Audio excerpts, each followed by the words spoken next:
¡Wow! ¡Wow! ¡Wow! ¡Qué ganas de gritar a pesar de que apenas son las 7 de la mañana! Es verdad, amigos, esto no es el desierto y esto no es un oasis. Pero creo que muy poca gente en la historia haya visitado este manantial perdido, escondido, y no exagero. Lo busqué mucho y lo encontré. Dichosos los ojos que estaban viendo este regalo de la naturaleza. Esta fuente de agua que aún no tiene nombre ya que es desconocida. Reconozco detrás de la filmadora que estoy viviendo un momento que jamás olvidaré. Quien conoce la historia de la tierra de Israel o las sagradas escrituras sabe que gracias a rincones como estos se pudo escribir la Biblia. Y estos lugares pasaron a ser tan importantes como los mismos protagonistas, si no más. Lugar ideal para comenzar el video. Shalom amigos, les habla Sergio Bacari del canal Un Bacari Suelto en Israel. Otro sábado con la Torá en la mano, otro sábado en busca de la porción semanal. Esta vez de la semana pasada. Una porción del tercer libro levítico que se llama Tazria. Tazria viene de sembrar. Y nosotros usamos esa raíz, ese verbo también cuando sembramos hijos, cuando traemos hijos al mundo. Es una porción que sigue la discusión sobre las leyes de pureza e impureza ritual. Y otra de las cosas que nos cuenta es de que una vez que una mujer da a luz, tiene que pasar por un proceso de purificación. Ese proceso contiene varias etapas. Una de las etapas es la de sumergirse en una mikve. Una mikve es una piscina de purificación ritual como esta, en este caso natural. Enseguida les voy a decir dónde estamos. Luego tiene que ofrendar, tiene que llevar ofrendas de quemada y de pecado y así finalizar el proceso de purificación, porque una mujer cuando da a luz pasa a ser impura y de eso vamos a hablar hoy. Amigos, una mikve, ¿saben qué? Me voy a sumergir, que es lo mejor que hay, es temprano a la mañana, hace frío, pero esto es lo más lindo y puro que hay. Sin el gorro.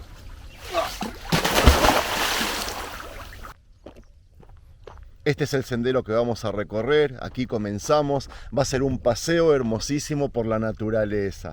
Y nosotros la pregunta que nos vamos a cuestionar es ¿por qué la mujer necesita traer esos sacrificios, hacer esas cosas una vez que tiene familia?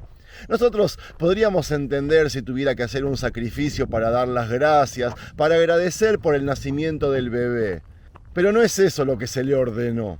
Ella debe traer una ofrenda quemada, que es habitualmente aplicable a una transgresión grave, junto con la ofrenda por el pecado. Amigos, ¿cuál es la transgresión? ¿Cuál es el pecado de la pobre mujer que acaba de tener familia? Hay una historia fascinante en el Talmud que nos puede ayudar a responder la pregunta sobre la ofrenda por un pecado. La historia dice así. Cuando Dios estaba por crear al hombre, creó un grupo de ángeles y les preguntó: Ángeles, ¿están de acuerdo en crear el hombre a nuestra imagen? Ellos contestaron, ¿cuáles serán sus acciones? Dios les mostró la historia de la humanidad y los ángeles le contestaron, ¿qué es el hombre que usted tiene tanta conciencia de él? Una forma diplomática de decirle que el hombre no se ha creado. Entonces Dios destruyó a los ángeles. Creó un segundo grupo de ángeles y les hizo la misma pregunta. Dios obtuvo igual respuesta. Entonces los destruyó. Creó un tercer grupo de ángeles y ellos le respondieron, Dios, el primer y segundo grupo te dijo que no crearas al hombre y no les hiciste caso. No escuchaste. ¿Qué otra cosa podemos decir? El universo es tuyo. Haz con él lo que quieras. Y Dios creó el hombre. Pasó 10 generaciones, pasó la generación del diluvio y después la generación que construyó la Torre de Babel. Fue ahí cuando los ángeles le dijeron a Dios, ¿no tenían razón los primeros ángeles? Mira cuán grande es la corrupción de la humanidad. Dios les replicó, aún en mi vejez no cambiaré, y aún teniendo canas tendré paciencia. Lo mismo dijo Isaías en su libro muchos siglos más tarde. Avancé en el paseo y ahora sí quiero empezar a mostrarles un poco de paisajes. Amigos, los ángeles se opusieron a la creación del hombre porque sabían que de todas las formas de vida, él era el único capaz de pecar y destruir la obra de Dios. La historia da a entender que Dios sabía que los humanos iban a pecar y sin embargo nos creó. Esto puede explicar la ofrenda de pecado que se trae cuando un niño nace. El niño algún día pecará. Toda la gente lo hace. Por eso la madre trae una ofrenda por el pecado anticipadamente, por cualquier pecado que el niño pueda cometer mientras todavía es pequeño. Como para decir, Dios, tú sabías que los humanos pecaríamos y a pesar de eso nos creaste y nos ordenaste traer nuevas vidas al mundo. Por eso, por favor, acepta esta ofrenda de pecado anticipada por cualquier maldad que mi hijo pueda cometer. Acabamos de responder a la primera pregunta sobre la ofrenda del pecado. Aún quedan 2 preguntas sobre las leyes luego del nacimiento que encontramos en la porción.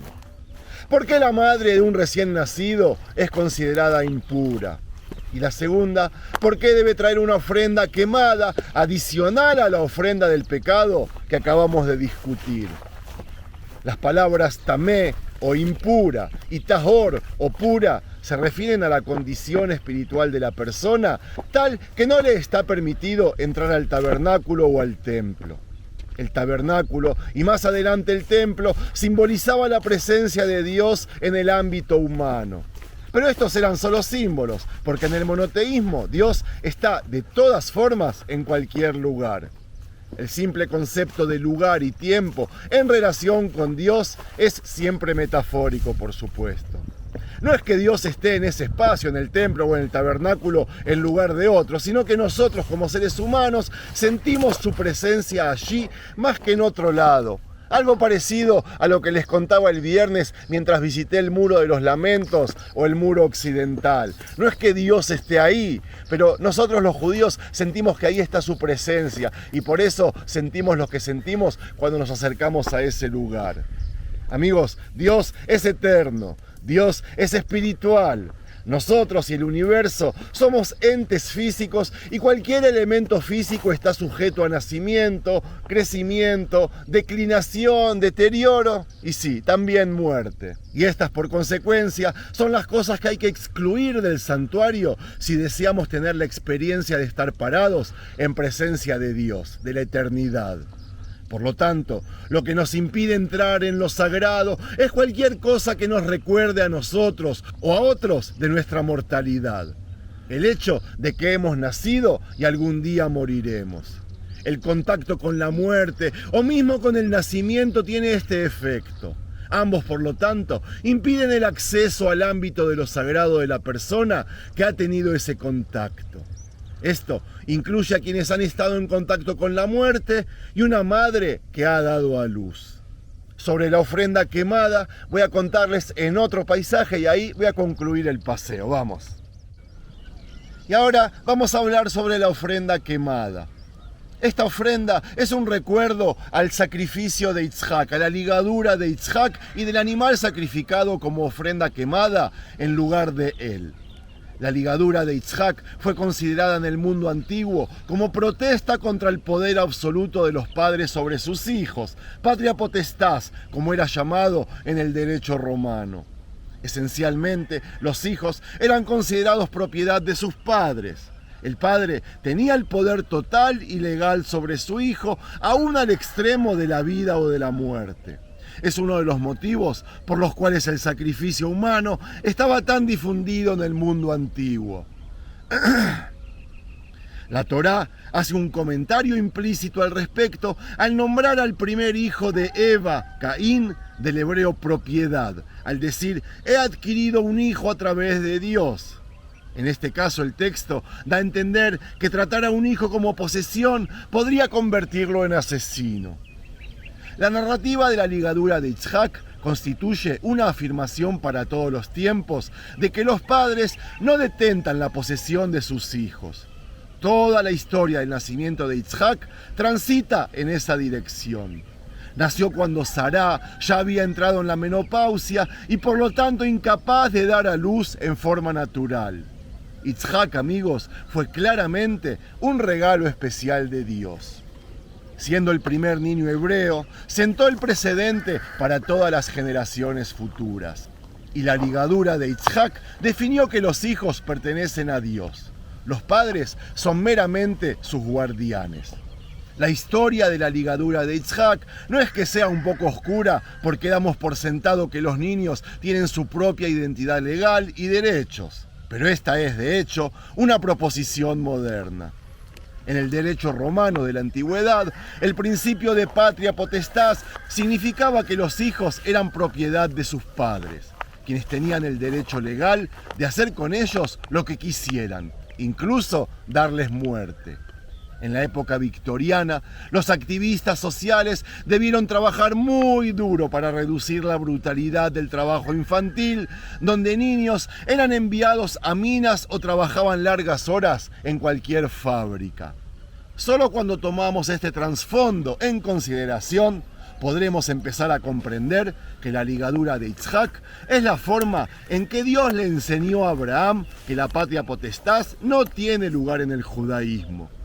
La Biblia está diciendo al pueblo del pacto, así como no son dueños de la tierra, no son dueños de sus hijos.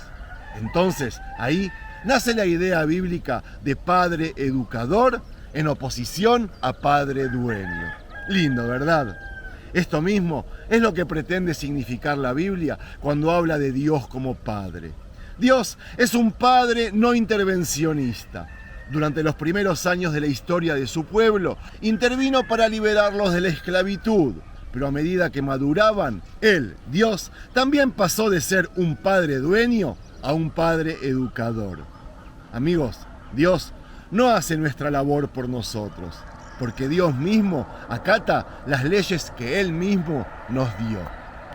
Listo, aquí voy a concluir el relato y el paseo entero. Y como siempre, si es que les gustó, les pido que le regalen un me gusta. Shabbat Shel Shalom.